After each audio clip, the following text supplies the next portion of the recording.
सबसे पहले आज राष्ट्रीय युवा दिवस पूरा देश मना रहा है। स्वामी विवेकानंद जी को याद करते हुए विवेकानंद जयंती की बहुत बहुत बधाई और शुभकामनाएं देता हूं।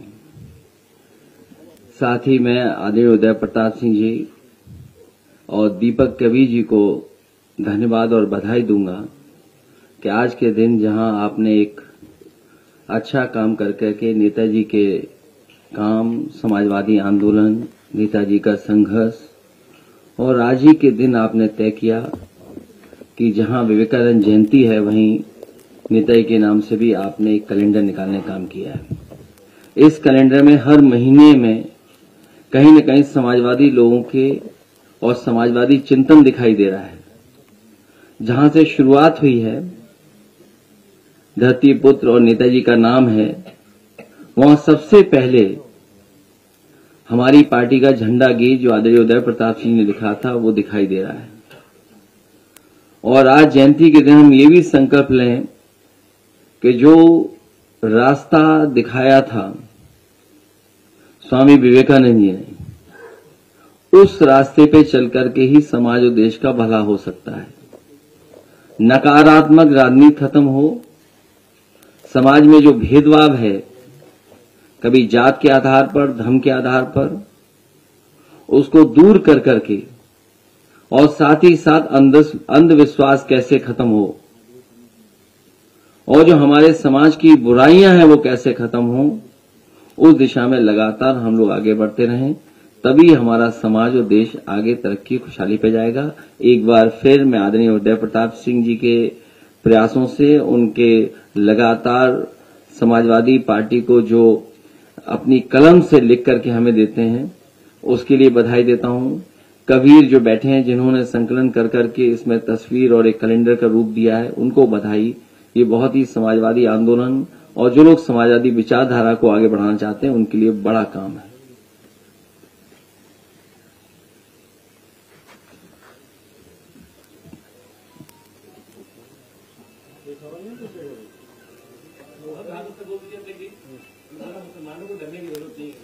मैंने पढ़ा नहीं।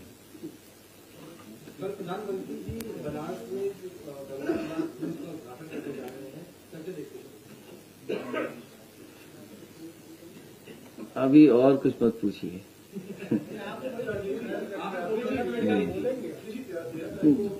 देखिए, गंगा एक्शन प्लान जो पहला बना था और समय समय पर सुप्रीम कोर्ट, हाई कोर्ट और समय समय पे अखबारों पे पढ़ने का मौका मिलता है, उसमें यही दिखाई देता है कि अभी तक के जो प्रयास हुए उससे मां गंगा साफ नहीं हुई है। जब तक उसकी सहायक नदियां, जुड़ने वाले नाले, उनकी गंदगी नहीं खत्म होगी तब तक मां गंगा साफ नहीं होगी।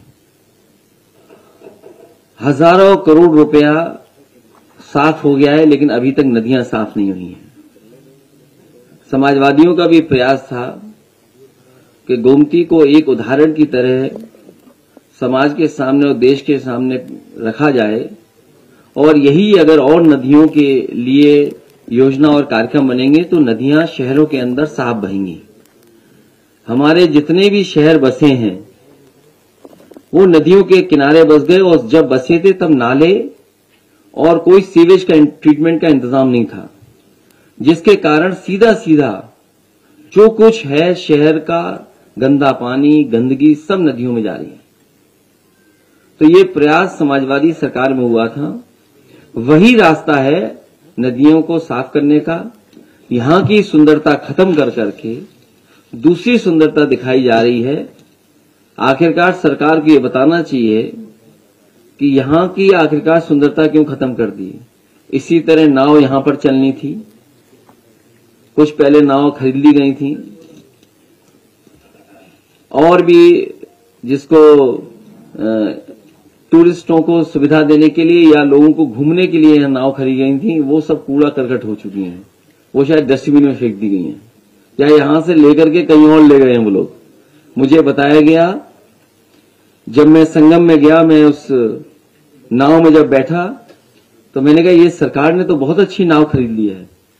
तभी उसमें एक कर्मचारी ने कहा ये वही नाव है जो आपने खरीदी थी। तो जो यहां की अच्छी चीजें थी वो सब खत्म कर दी सरकार ने। तो ये सरकार क्या दिखाना चाहती है?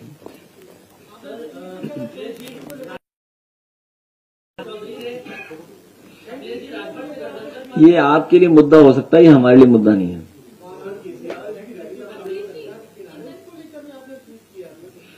वहां लोग वैराग्य के लिए, आखिरी समय के लिए, पूजा पाठ के लिए, आध्यात्म के लिए आते हैं और सीखने के लिए आते हैं। लेकिन ये भारतीय जनता पार्टी टूरिज्म और पैसा बढ़ाना चाहती है, पैसा कमाने के लिए व्यवस्था बना रही है। आखिरकार वहां के जो निषाद समाज के लोग हैं, जो नाव चलाते थे, नावक थे, उनको क्या लाभ मिलने जा रहा है? उनके लिए क्या सुविधाएं दी गई हैं? क्या बड़े उद्योगपतियों के लिए सुविधा होगी या बाहर से जो कारोबार करने वाले लोग हैं उन्हीं के लिए सुविधा होगी? हमारे नाव चलाने वालों के लिए क्या सुविधा होगी? और इसी तरह जब आपके गोमती रिवर फ्रंट में इस तरह की नाव चलने की कोशिश थी तो उसको क्यों खत्म कर दिया गया? आपने टूरिज्म की बात की, इतना बड़ा ग्लोबल इन्वेस्टर समिट हो रहा है, उसमें 3 P है, टूरिज्म भी एक हिस्सा है। कह रहे 17 लाख करोड़ के निवेश का प्रस्ताव आएगा और अब मंडलों में भी इन्वेस्टर समिट होगी और मंडलों की संख्या को मुख्यमंत्री कर रहे हैं। मैंने कन्नौज का एक अखबार पढ़ा, हो सकता है हर जिले में इसी तरह का सरकार प्रयास कर रही हो। जो वहां के कारोबारी ने अपने हिसाब से जो काम शुरू किए, कोल्ड स्टोर बनाया या कोई और रोजगार या कारोबार किया, उसका भी इन्वेस्टमेंट में पार्ट बना दिया। तो कहीं ऐसा तो नहीं कि दुनिया से इन्हें इन्वेस्टमेंट न मिल रहा हो। हमारे यहां जो स्वयं उद्योगपति या कारोबार करने वाले जो समय समय पे काम करते हैं उसको भी इन्वेस्टमेंट में शामिल कर दिए हों। सरकार को ये बताना चाहिए कि पहले इन्वेस्टमेंट में आखिरकार कितना जमीन पर पैसा आया है, उतरा है। इसलिए मैं एक बार फिर, क्योंकि और जाने क्या क्या पूछोगे, अभी इन्वेस्टमेंट मीट पे मैंने कहा है कि सरकार जहां इन्वेस्टमेंट की बात कर रही है वहीं सरकार को ये भी बताना चाहिए कि पहले एमओयू हुए थे उसको कितना जमीन पर उतारा और किस इंडस्ट्रियल पॉलिसी के तहत ये क्या इंसेंटिव देकर के आप उद्योग ला रहे हैं। जब आपके पुराने एमओयू जमीन पर नहीं उतरे हैं तो नए एमओयू जमीन पर कैसे उतरेंगे? और फिर नया इंसेंटिव क्या दे रहे हो आप? ये केवल चुनाव की तैयारी है, जनता को धोखा दे रहे हैं।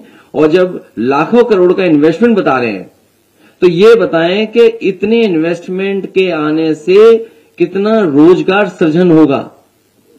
आखिरकार रोजगार सृजन कितना होने जा रहा है? और पहले जो घोषणा पत्र में लिखा था करोड़ों रोजगार नौकरी, उसका क्या हुआ? इसलिए आप भी कंफ्यूज मत होइए। आपको बहुत अच्छा पैकेज मिलेगा, बहुत अच्छी चमक धमक दिखाइए, जमीन पे कुछ नहीं उतरेगा।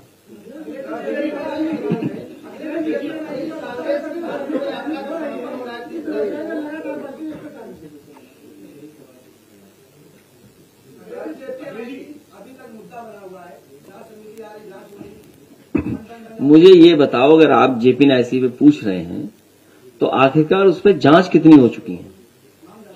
नहीं, मेरी जानकारी में नहीं है। मुझे तो अभी तक जानकारी है कि 3 बार जांच हो चुकी है। हो सकता है सरकार ना काम करने के लिए एक और जांच कर दे।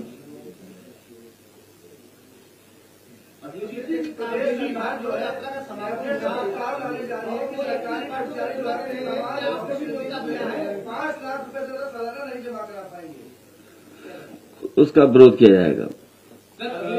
अभी उसके बारे में और परीक्षा कर लेंगे कि किस तरीके से सरकार ला रही है। अभी बुलाया और मैं जाऊंगा। राहुल गांधी का समापन होने जा रहा है श्रीनगर में।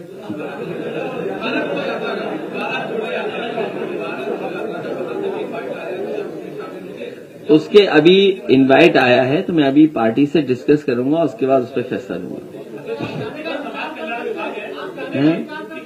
अरे तुम्हें गोरखपुर महोत्सव में जाना चाहिए कि इधर उधर की बातें कर रहे हो? कोई तो जाए बैठे कुर्सी में। क्या सरकारी पैसा ऐसे ही बहा दोगे?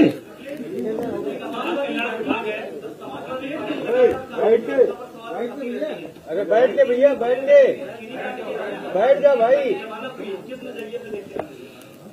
अब कोर्ट में हमें कोर्ट पे भरोसा करना पड़ेगा, न्यायालय पे भरोसा है हमें। यूपी का विभाग है, 13,000 से ज्यादा मृतक लोगों को पेंशन दी जा रही थी, अब उसको बंद किया गया है हरदोई जिले में। अब इस तरह के अगर आंकड़े आ रहे हैं तो न जाने कितने लोगों को और मिल रहा होगा और जिलों में। अखिलेश जी बसपा के प्रदेश अध्यक्ष हैं विश्वनाथ पाल, उन्होंने कहा है मीडिया से बातचीत करते हुए कार्यक्रम में कि अगर प्रदर्शन करोगे तो जेल में डाल देगी सरकार। इस तरह से आते हैं, मुझे जानकारी नहीं उनकी। अब वो अपना एक पत्रकार शादी हेडक्वार्टर गया तो था, देखा नहीं एडीजी से क्या हुआ गया था अभी। इसलिए तैयार रहिए आप भी, हम लोग तो हैं तैयार।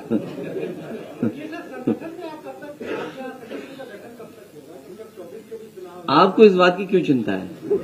नहीं, अगर आप बीजेपी की गुप्त मीटिंगों की हमें बता दो तो हम आपको संगठन बता देंगे। नहीं, आप हमें गुप्त बैठकें जो हो रही हैं उनकी बात बताइए ना। नहीं, आपको इससे क्या लेना देना? आप बहुत जल्दी बन जाएगा, शुभ दिनों बनेगा। आज शुभ दिन है क्या? अच्छा, शुभ दिन आने दो भाई। आप ही कहते हो कि शुभ दिन में काम किया करो। अच्छा, आप ही ने कहा कि शुभ दिन में ही काम करना। आप में से कुछ साथी हमसे मिले, उन्होंने कहा कि अगली बार शुभ दिनों में ही काम करना, तो अब उसी का इंतजार कर रहे हैं। नहीं, वो अलग अलग जगह से पूछोगे तो अलग अलग तरीका बताते हैं। तो जिनसे हमने पूछा उन्होंने एक तारीख बताई है, उस दिन आपका पूरा संगठन तैयार मिलेगा, उस दिन से बनने लगेगा। मैंने सुना नहीं, मैं यूएस टॉप 10 सुन रहा हूं आजकल। आपने कन्नौज में कहा कि महिला को गिरफ्तार नहीं होना चाहिए, लेकिन भाषा बदलनी चाहिए, चाहे समाजवादी पार्टी की भाषा हो चाहे बीजेपी की भाषा हो। राजनीति में आपने हमेशा कहा कि एक भाषा की मर्यादा है, लेकिन मर्यादा तो गलती दोनों तरफ से, मर्यादा तो दोनों तरफ से, गलती दोनों तरफ से थी। भाषा की मर्यादा, तो हमने अपनी टीम बदल दी। लेकिन सवाल ये नहीं है, सवाल ये है कि भारतीय जनता पार्टी जब मुकाबला नहीं कर पा रही है तो पुलिस को आगे कर रही है। जब उनके पास जवाब खत्म हो जाता है तो पुलिस को आगे कर रहे हैं। सवाल ये है, सवाल भाषा का नहीं है। आज तक जितने भी हमने तहरीर दी हैं, अगर किसी तहरीर पे कार्रवाई हो तो बताएं, एफआईआर दर्ज हुई हो तो बताएं। तो इसका मतलब यह हुआ कि पुलिस को भारतीय जनता पार्टी चला रही है। उनकी भाषा क्या है? इसीलिए मैंने हिंदी दिवस के दिन कहा कि भारतीय जनता पार्टी को और उनके लोगों को अपनी भाषा ठीक तरीके से लिखना चाहिए, सभ्य भाषा का इस्तेमाल करना चाहिए। और ये रणनीति है उनकी, ये कोई वो नहीं है, रणनीति है उनकी कि किसको आगे करना है, किसकी जात से लाभ उठवाना है, जवाब किस जाति के व्यक्ति से दिलवाना है। तो ये उनका जाति की आधार पर सोच है। आप नहीं समझते इन बातों को, हम लोग समझते हैं इन बातों को, और समझते आप भी हो। ये हमारा पत्रकार साथी क्यों सवाल पूछ रहा है, जिस नेता का कोई नाम ही नहीं बचा, कुछ है ही नहीं। अब जो भी हो गाना के साथ साथ एक और बगल में नाम था। तो सवाल वो नहीं है, सवाल यह है कि क्या चाहती है सरकार। ये पिछड़ों को बांटना चाहती, जात के आधार पर काम करती है। इनके पास जवाब नहीं है, इसलिए बहुत जल्दी आप पार्टी का कार्यक्रम भी देखोगे और जो आपने कहा संगठन, वो भी तैयार मिलेगा। इसलिए मैं एक बार फिर दीपक कवि जी को बहुत बधाई देता हूं। उन्होंने प्रयास कर करके एक बहुत ही अच्छा कैलेंडर तैयार किया है, जिसमें बहुत सारी समाजवादी आंदोलन की जानकारी है, नेताजी की तस्वीरें हैं, नेताजी के बारे में गाना, पार्टी का गाना, उनके बारे में संघर्ष, और जितना कुछ इसमें साहित्य का लिखा गया है, समाजवादी आंदोलन के बारे में लिखा गया है। मैं आदरणीय उदय प्रताप सिंह जी को उसके लिए बहुत बहुत धन्यवाद देता हूं। आज का दिन जब आपने तय किया उसके लिए बहुत बहुत बधाई। लाइए तस्वीर।